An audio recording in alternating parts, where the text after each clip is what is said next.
बहुत पुराने समय की बात है। मालवा के एक शहर इंदौर में एक करोड़पति रहता था, जिसका नाम वीरेंद्र सिंह था। वह बहुत दयालु और न्यायप्रिय था। उसके कारोबारी साम्राज्य में लोग बहुत खुश थे। व्यापारी और मजदूर एक साथ काम करते थे और हर तरफ शांति थी। वीरेंद्र का एक ही बेटा था, जिसका नाम युवराज था। युवराज बहुत समझदार, नेक और हर काम में माहिर था, पर बहुत ज्यादा लाड प्यार ने उसे जिद्दी बना दिया था। जिस चीज को पाने की ठान लेता, उसे पाकर ही दम लेता। एक दिन युवराज जंगल में शिकार से लौट रहा था। उसके साथी और नौकर पीछे रह गए थे। युवराज मोटर कार में सवार होकर बहुत आगे निकल आया। उसे बहुत प्यास लगी थी।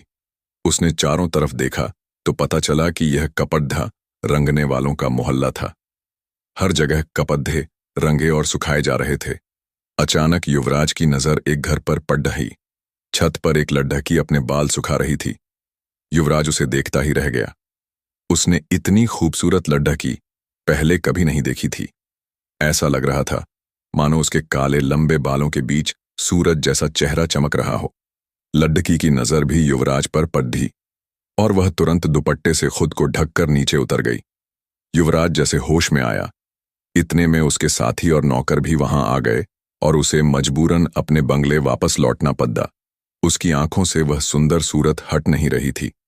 उसने अपने खास नौकरों को भेजकर पता लगवाया तो मालूम हुआ कि वह एक रंगरेज का घर था और वह उसकी बेटी थी। युवराज जिद और गुस्से से बिस्तर पर पड़ डीडीएच गया कि वह उसी लड़की डीडीएच से शादी करेगा, वरना अपनी जान दे देगा। 3 हफ्ते बीत गए। वीरेंद्र को यह बात पता चली तो वह सोच में पड़ डीडीएच गया। वह युवराज की जिद से वाकिफ था। उसने अपने पुराने मैनेजर रघु को बुलाकर सलाह ली। रघु बहुत अक्लमंद, वफादार और अनुभवी था। उसने सलाह दी, इस समय उसे रोकना ठीक नहीं। आप युवराज को मनमानी करने दें। जवानी की जिद है। 2 दिन रंगरेज की बेटी के साथ रहेंगे तो अक्ल ठिकाने आ जाएगी। फिर आप शौक से किसी बड्ढे घराने की लड़की से शादी करवा देना। वैसे भी करोड़पतियों की तो कई बीवियां होती हैं, यह भी एक कोने में पड्ढी रहेगी। वीरेंद्र को यह बात समझ आ गई। उसने युवराज को बुलाया और कहा, हम तुम्हारी जिद और इच्छा को देखते हुए तुम्हें इजाजत देते हैं। तुम उस लड़की से शादी कर सकते हो। वीरेंद्र ने रंगरेज और उसकी पत्नी को बुलवाया। वे डरते कांपते आए, सोच रहे थे कि ना जाने क्या गलती हो गई कि करोड़पति ने उन्हें बुलाया। युवराज ने उनसे कहा, हम तुम्हारी बेटी से शादी करना चाहते हैं, तुरंत तैयारी करो। युवराज ने सोचा था कि रंगरेज और उसकी पत्नी खुशी से समा नहीं पाएंगे और उसके पैर पकड़ लेंगे कि उसने उन्हें इतना सम्मान दिया, पर ऐसा कुछ नहीं हुआ। इसके बजाय वे दोनों सोच में पड़ गए। फिर बोले, युवराज, यह तो हमारी खुशकिस्मती है कि आपने ऐसा इरादा किया, लेकिन हम अपनी बेटी से पूछकर जवाब देंगे। युवराज को यह सुनकर बद्धा गुस्सा आया। एक तो वह इस रंगरेज का सम्मान कर रहा है, इस गरीब की बेटी से शादी कर रहा है और यह कह रहा है कि बेटी से पूछकर बताएगा। लेकिन उसके दिल का मामला था। उसे उस लड़की से प्यार हो गया था, इसलिए उसने रंगरेज की बात बर्दाश्त कर ली। उसने साफ कह दिया, हमें इनकार सुनने की आदत नहीं। इनकार करने पर मैं तुम्हारे पूरे खानदान को जेल में डाल दूंगा। रंगरेज और उसकी पत्नी जैसे डरते कांपते आए थे, वैसे ही चले गए। घर पहुंचकर उन्होंने अपनी लड़की से कहा, युवराज तुमसे शादी करना चाहते हैं। अगर तुमने मना किया तो हम जान से हाथ धो बैठेंगे। लड़की बोली, ठीक है, मैं राजी हूं, लेकिन युवराज से कहिए कि मेरी 4 शर्तें हैं, खुद आकर सुन लें। अगर मंजूर हो तो बारात लेकर आ जाएं। अगले दिन रंगरेज युवराज के बंगले गया और लड़की का संदेश पहुंचा दिया। उसके मन में डर था कि कहीं युवराज गुस्से में उसका सिर न काट दे। रंगरेज की बेटी और इतनी हिम्मत कि युवराज के सामने शर्तें रखे। युवराज को पहले तो बहुत गुस्सा आया। उसका दिल चाहा कि तलवार से रंगरेज को खत्म कर दे, लेकिन फिर एक तो उसे प्यार था, दूसरा उसे जिज्ञासा हुई कि देखें ये रंगरेज की लड़की क्या क्या शर्तें रखती है। युवराज उसी वक्त रंगरेज के साथ उसके घर पहुंचा। 2 कमरों का मकान था। नीचे रंगरेज, उसकी मां और पत्नी रहते थे और ऊपर की मंजिल पर लड़की रहती थी। युवराज पहुंचे तो नीचे कमरे में एक तरफ पर्दा डालकर लड़की बैठ गई और बोली, मेरी 4 शर्तें अगर आपको मंजूर हैं तो मैं आपसे शादी करने को तैयार हूं। पहली शर्त यह है कि मैं आपके बंगले में रात नहीं गुजारूंगी। सुबह जाऊंगी और शाम को वापस अपने घर आ जाऊंगी। युवराज ने सोचा, यह क्या बात हुई? यह कैसी अजीब शर्त है? लेकिन फिर ख्याल आया कि यह सब कहने की बातें हैं। एक बार शादी हो गई तो बंगला छोड़कर झोपड़ी में वापस कौन आता है? उसने कहा। मंजूर है, दूसरी शर्त बताओ। लड़की बोली, दूसरी शर्त यह है कि आप मुझे छूने या बात करने की कोशिश नहीं करेंगे। युवराज को यह सुनकर हंसी आ गई। शादी है कि मजाक? उसने सोचा, सब कुछ हो जाए, बाद में देख लूंगा। बोला, चलो यह भी मंजूर है। लड़की ने कहा, मैं आपके बंगले का पानी तक नहीं पीऊंगी। युवराज ने सोचा, यह भी बकवास है। जब दिन भर रहेगी तो कैसे मुमकिन है कि न खाएं न पिएं? उसने जवाब दिया, मुझे यह भी मंजूर है। लड़की फिर बोली, मेरी चौथी शर्त यह कि अगर आपने मुझे उंगली से भी छूने की कोशिश की तो हमारा रिश्ता खत्म, फिर मैं कभी वापस नहीं आऊंगी। युवराज ने सोचा, यह बड़ी अजीब लड़की है, कैसी बदतमीज है। एक बार शादी हो जाए तो सारी शर्तें धरी की धरी रह जाएंगी। उसने कहा, मुझे तुम्हारी सारी शर्तें मंजूर हैं। लड़की बोली, अगर आपको शर्तें मंजूर हैं तो बारात ले आइए। लड़की नहीं चाहती थी कि उसकी वजह से रंगरेज किसी मुसीबत में पड़े। युवराज दो चार दोस्तों को साथ लेकर उसे बहाने चला गया और फेरे परवाकर दुल्हन को बंगले में ले आया। दुल्हन ने सादी पहन रखी थी और बद्धा सा घूंघट निकाल रखा था, जिसमें उसका चेहरा पूरी तरह छिप गया। पता ही नहीं चल रहा था कि नई दुल्हन बनकर बंगले में आई है। वीरेंद्र और उसकी पत्नी तो वैसे भी शामिल नहीं हुए थे। बस युवराज की खास नौकरानी माया थी, जो हाथ बांधे खड्डी रही कि कोई हुक्म हो तो पूरा कर दे। शाम हुई तो माया ने आकर बताया कि गाढ़ी लग गई है। दुल्हन उठी और सीधी गाढ़ी में जाकर बैठ गई। अगले दिन सुबह उसी शादी में उसी तरह लिपटी हुई आई और उसी कुर्सी पर बैठ गई। दिन भर न कुछ खाया, न पिया, न हिली डुली, पत्थर की मूर्ति की तरह बैठी रही और शाम को वापस चली गई। 1 दिन, 2 दिन, 3 दिन, पूरे 6 महीने हो गए। उसके रोज के काम में कोई फर्क नहीं आया। जैसा युवराज ने सोचा था वैसा कुछ भी नहीं हुआ। वह अपनी शर्तों से बंधा हुआ था। जिस चेहरे को देखकर उसने अपनी नींद और चैन त्याग दिया था, उस चेहरे की एक झलक तक देखने को नहीं मिली। कारोबारी हलकों में लोग अलग अलग बातें बनाने लगे। वीरेंद्र और उसकी पत्नी परेशान हो गए। एक दिन युवराज ने रंगरेज को बुलाया और कहा, तुम अपनी बेटी को समझाते क्यों नहीं? अब वह हमारी घरवाली है, उसे बंगले में रहना चाहिए। इस तरह रोज रात को चले जाना अच्छा नहीं लगता। लोग बातें बनाते हैं। रंगरेज ने हाथ जोड़कर कहा, साहब, सच बात यह है कि वह हमारी बेटी है ही नहीं। एक दिन हमारे घर आई और बोली, इस दुनिया में मेरा कोई नहीं, मुझे अपनी बेटी बनाकर अपने घर में रख लो। हमारी कोई औलाद नहीं थी। मेरी पत्नी को उसकी सुंदर सूरत भा गई। हमने उसे घर में रख लिया। वह हमारे घर में ऊपर रहने लगी। हमसे उसने कोई वास्ता ही नहीं रखा। कहाँ खाती पीती है, क्या करती है, हम कुछ नहीं जानते। कभी कभी मेरी पत्नी के पास आकर बैठ जाती है, उसे माँ कहती है। वो बेचारी इसी में खुश रहती है। उसने हमें कसम दे रखी थी तो हम चुप रहे। जैसा उसने कहा वैसा ही हमने किया। युवराज, उस पर हमारा कोई जोर नहीं। आप हमारी जान बख्श दें। रंगरेज चला गया और युवराज अजीब सोच विचार में पड़ीडीडीएच गया। करें तो क्या करें? उसका मन हर तरफ से उचट चुका था। आखिर एक दिन किसी को बताए बिना बंगले से निकल पड़ा। बस अपनी विश्वास पात्र नौकरानी माया को बताया, मैं जा रहा हूं, पता नहीं कहां और कब वापस आऊं। मेरे पिताजी या मेरे बारे में कोई पूछे तो कह देना कि मैं यात्रा पर गया हूं और ठीक हूं। माया का दिल युवराज की हालत देखकर बहुत दुखता था। उसने सोचा, चलो अच्छा है, कुछ दिनों इस झंझट से तो मुक्ति मिलेगी। युवराज का मन दुनिया से ही उठ चुका था। वह हिमालय की तरफ निकल गया। महीनों इधर उधर भटकता रहा। एक रात बर्फ से ढकी पहाड़ी पर रात गुजारने के लिए एक गुफा तलाश कर रहा था कि एक गुफा में कुछ रोशनी दिखाई दी। डरते डरते अंदर पहुंचा तो देखा एक बहुत बूढ़ा साधु पूजा कर रहा है। उसकी आंखें बंद थीं, दाढ़ी और सिर के बाल बहुत बड्ढे थे। पूरे शरीर और पलकों तक पर धूल जमी थी। एक दिया जल रहा था जिसमें 1 गज लंबी बत्ती जल चुकी थी और 1 गज बाकी थी। उन्हें देखकर युवराज के दिल को बड़ा सुकून मिला। वह भी उनके कदमों के पास बैठ गया। लेकिन साधु ने आंखें नहीं खोलीं। उन्होंने समाधि लगा रखी थी। उन्हें कुछ खबर नहीं थी। वे ईश्वर के ध्यान में डूबे थे। युवराज वहीं रहने लगा। रोज सुबह उठकर झरने से पानी लाता, साधु के हाथ पांव धोता, बाल धोता, बालों में कंघी करता, गुफा की सफाई करता, नीचे घाटी से जंगली फल फूल तोड़ कर लाता और अपना पेट भर लेता। 1 महीने बाद साधु ने आंखें खोलीं तो युवराज को सामने हाथ जोड़े बैठे पाया। युवराज ने उन्हें पानी पिलाया, जंगली फल फूल खिलाए, उनके हाथ पांव दबाए। साधु बोले, बेटा, तू करोड़पति का बेटा है।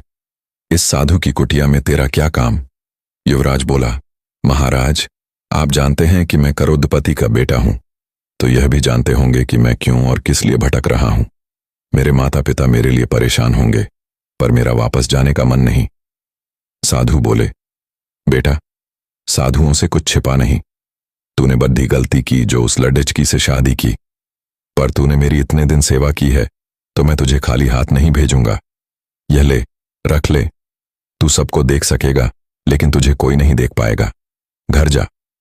जब जाए तो यह राख माथे पर लगाकर उसके साथ चले जाना।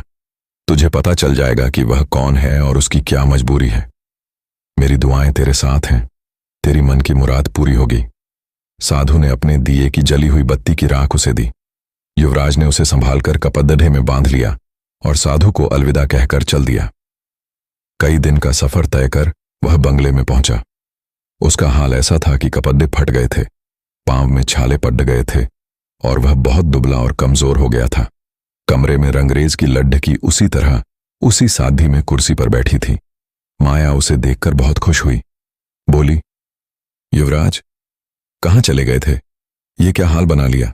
आपके माता पिता आपके बारे में पूछते रहते हैं। मैं यही कह देती कि आप यात्रा पर गए हैं और ठीक हैं। युवराज आज बहुत खुश था। उसने गर्म पानी से स्नान किया, बाल कटवाए और पेट भरकर खाना खाया। उसने माया से पूछा, क्या यह मेरे पीछे भी रोज इसी तरह आती थी? माया ने बताया कि उसके नियम में कोई फर्क नहीं आया, वह रोज उसी तरह आती थी। युवराज बोला, मैं बहुत थका हुआ हूं, अब सोऊंगा, लेकिन शाम को जब यह घर जाने लगे तो मुझे जगा देना। शाम को जब रंगरेज की लड़िचकी के जाने का वक्त हुआ, माया ने उसे जगा दिया। युवराज ने झट साधु की दी हुई राख माथे पर लगाई और उसके साथ हो लिया। अगले दिन सुबह सुबह युवराज वापस आया और माया से बोला, आज मैं उसी कमरे में सोऊंगा। जब यह रंगरेज की लड़िचकी आकर बैठ जाए तो तुम आकर मुझे जगाना और मुझसे पूछना कि दिन चढ़ा गया, मैं उठता क्यों नहीं। मैं जो न बताना चाहूं उसे भी जिद करके पूछना। माया समझदार थी, वह समझ गई कि युवराज का क्या मतलब है। जब रंगरेज की लड़की आकर अपनी कुर्सी पर बैठ गई, माया ने आकर युवराज को जगाना शुरू किया। युवराज पहले तो जागा नहीं। जब जागा तो माया को डांटने लगा, क्या मुसीबत आ गई, क्यों जगा दिया? मैं इतना अच्छा ख्वाब देख रहा था, मेरा ख्वाब तोड़ ही दिया। माया खुशामद करने लगी, युवराज बताइए। युवराज उसे टालता रहा, फिर बोला, अच्छा, तू इतनी जिद कर रही है तो बता देता हूं। मैंने सपने में देखा कि कल रात जब ये रंगरेज की लड्डी अचकी उठकर यहां से गई तो मैं भी इसके साथ चला। ये गाड़ी में बैठी तो मैं भी साथ बैठ गया। सच थोड़ी, ख्वाब में? माया ने पूछा, अच्छा, तो फिर क्या हुआ? युवराज बोला, मैं जोर जोर से गाड़ी हिला रहा था और ये गाड़ीवान को डांट रही थी कि आज यह कैसे गाड़ी चला रहे हो। गाड़ीवान बेचारा बोला, मैं तो रोज ऐसे ही चलाता हूं। खैर, जैसे ही रंगरेज का घर आया, यह सीधे ऊपर चढ़ गई। मैं भी इसके साथ कमरे में आ गया। क्या सजा हुआ कमरा था, लगता ही नहीं था कि यह रंगरेज का घर है। सोने चांदी का कालीन बिछा था, सोने चांदी की कुर्सी रखी थी, बंगले से भी ज्यादा खूबसूरती से सजा था। मैं भी कुर्सी पर बैठ गया। माया पूछने लगी, आप और इनके कमरे में बैठकर क्या बातें करते हैं? युवराज बोला, अरे सच थोड़ी, यह तो सपने में था। माया ने फिर पूछा, अच्छा, फिर क्या हुआ आपके सपने में? युवराज बोला, इस रंगरेज की लड़की ने यह साधी जो साल भर से पहनकर आ रही है, ऐसे उतार कर फेंकी जैसे किसी भिखारी की साधी हो। अपनी नौकरानी को देने लगी। हमाम तैयार है? नौकरानी बोली, हाँ, गर्म पानी तैयार है। यह हमाम में घुस गई, मैं भी इसके साथ। माया बोली, युवराज, आप इनके साथ हमाम में घुस गए, क्यों बेवकूफ बनाते हैं? युवराज बोला, ऐसा कहीं हो सकता है? तू तो सब कुछ सच समझ जाती है। मैं तो ख्वाब की बात कर रहा था। चल, अब नहीं सुनाता। माया ने कान पकड़े और बोली, युवराज सुनाइए, अब नहीं बोलूंगी बीच में। युवराज ने कहना शुरू किया, इसने नहाना शुरू किया। मैंने सोचा, चलो, बहुत दिन से अच्छा स्नान नहीं किया, मैं भी नहा लूं। ये एक कटोरा पानी डालती, मैं 4 कटोरे डाल लेता। इसके शरीर का साबुन भी नहीं छूटा था कि पानी खत्म हो गया। इसने नौकरानी को आवाज लगाई, आज पानी इतना कम क्यों? नौकरानी बोली, मैंने उतना ही पानी रखा जितना रोज रखती हूं, कम हो तो और ले लीजिए। वह एक और बाल्टी ले आई, वह भी मैंने खत्म कर डाली। फिर तीसरी बार इसने पानी मंगवाया। जैसे तैसे यह हमाम से निकली। फिर नौकरानी को आवाज लगाई, तुरंत खाना लगाओ, बहुत भूख लगी है। सारा दिन भूखा प्यासा बैठना पर डेचता है। नौकरानी छत पर गई और आसमान की तरफ हाथ करके खद्दी हो गई। आसमान से एक थाल उतरा जिसमें सोने चांदी के बर्तनों में दुनिया भर के मजेदार पकवान रखे थे। नौकरानी ने अपने लिए थोड़ा खाना निकाला और बाकी थाल इसके सामने रख दिया। मैंने सोचा, आज मैं भी इसके साथ खाना खा लूं। कितने दिनों से जंगल जंगल भटकते अच्छा खाना नहीं मिला। ऐसा मजेदार खाना कि क्या बताऊं। एक निवाला यह खाती, 4 निवाले में खा जाता। इसका पेट भी नहीं भरा और खाना खत्म हो गया। इसने नौकरानी को डांट पिलाई, क्या बात है, आज इतना कम खाना क्यों रखा? मैं भूखी रह गई। नौकरानी हैरान थी, बोली, मैंने उतना ही खाना निकाला जितना रोज निकालती हूं, लीजिए, मेरा हिस्सा भी ले लें। लेकिन आज कुछ गढ़बदार जरूर लगती है। क्या युवराज ने आपसे बातचीत तो नहीं की? इस पर यह रंगरेज की लड़ाचकी अपनी नौकरानी को डांटने लगी, तेरी हिम्मत कैसे हुई ऐसी बात कहने की? वो तो मुझे कभी छू भी नहीं सकता। सुन, इसने मेरे बारे में ऐसा कहा। मुझे भी गुस्सा आ गया। बाकी खाना भी यह थोड़ा सा खा पाई और मैंने सब खा लिया। ये भूखी रह गई, लेकिन मन ही मन हैरान थी कि मामला क्या है। फिर आसमान से इसके लिए कपड़े आए। इसने कपड़े बदले। नौकरानी ने इसका मेकअप किया, बालों में मोती गूंथे। बस, क्या थी यह जो यहां गंदी मैली साधी में आकर बैठ जाती है। सज धज कर छत पर खड्डी हो गई। रात के करीब आसमान से एक उड़ने वाला तख्त उतरा और यह उस पर बैठ गई। मैंने सोचा, यह तो कुछ भी नहीं हुआ। मैं भी तख्त का पाया पकड़ डस कर लटक गया। इतना कहकर युवराज रुक गया। माया ने इशारा किया कि रंगरेज की लड्ढाचकी ने थोड़ा सा मुंह उसकी तरफ फेर लिया। माया पूछने लगी, युवराज फिर क्या हुआ? युवराज बोला, बस ख्वाब खत्म हो गया। माया जिद करने लगी, युवराज सुनाइए, ऐसा अधूरा ख्वाब थोड़ी होता है, बताइए फिर क्या हुआ? युवराज पहले टाल मटोल करता रहा, फिर बोला, वो तख्त ऊपर ऊपर उठता हुआ चांद तारों से भी ऊपर उड़ते उड़ते परियों की दुनिया में पहुंच गया। वहां स्वर्गराज की सभा सजी थी। एक से बढ़कर एक खूबसूरत परियां बैठी थीं। यह पहुंची तो सबने उठकर स्वागत किया, जैसे यह कोई बड्ढी रानी हो। यह रंगरेज की लड्ढाकी वहां परियों की रानी बनी। सबसे आखिर में इसके नाचने की बारी आई।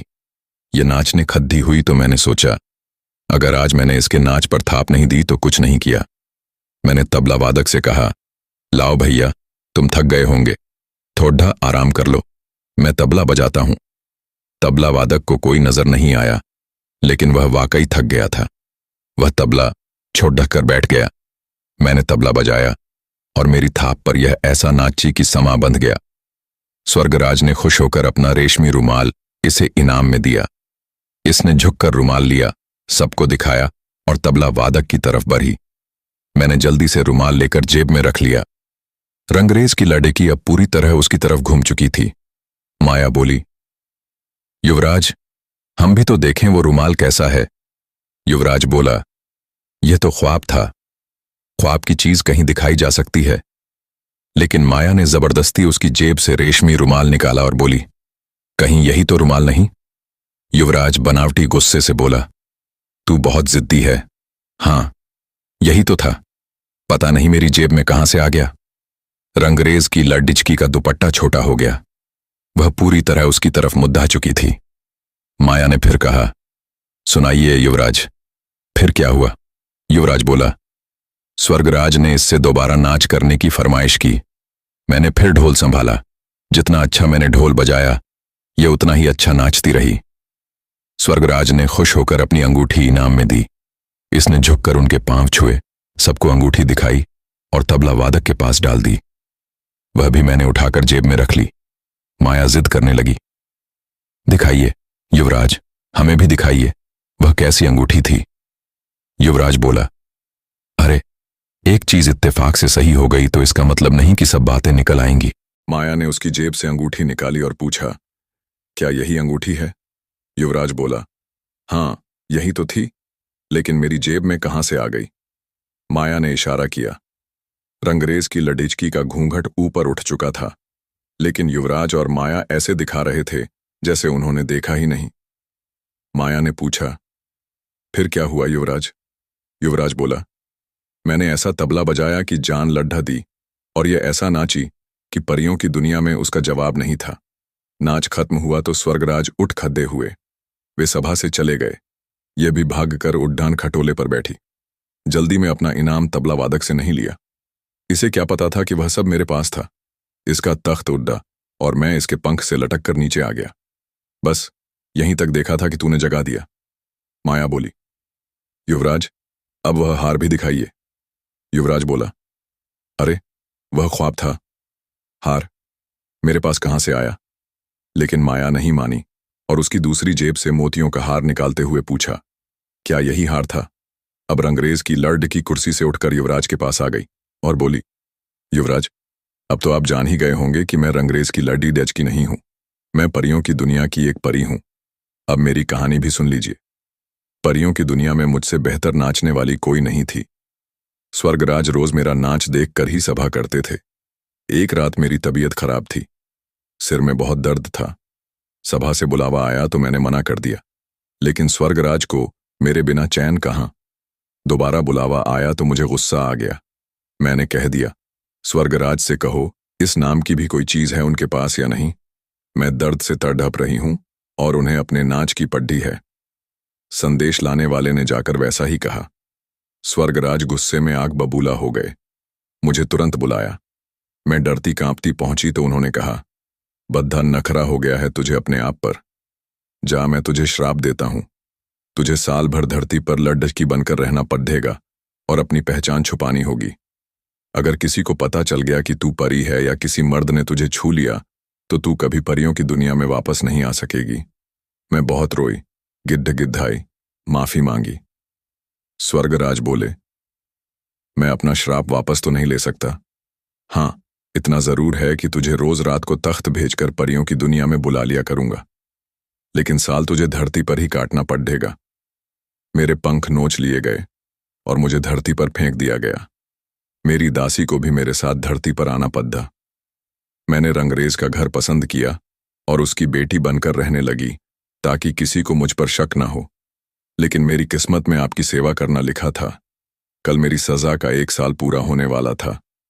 मुझे मेरे पंख वापस मिल जाते और मैं परियों की दुनिया में चली जाती।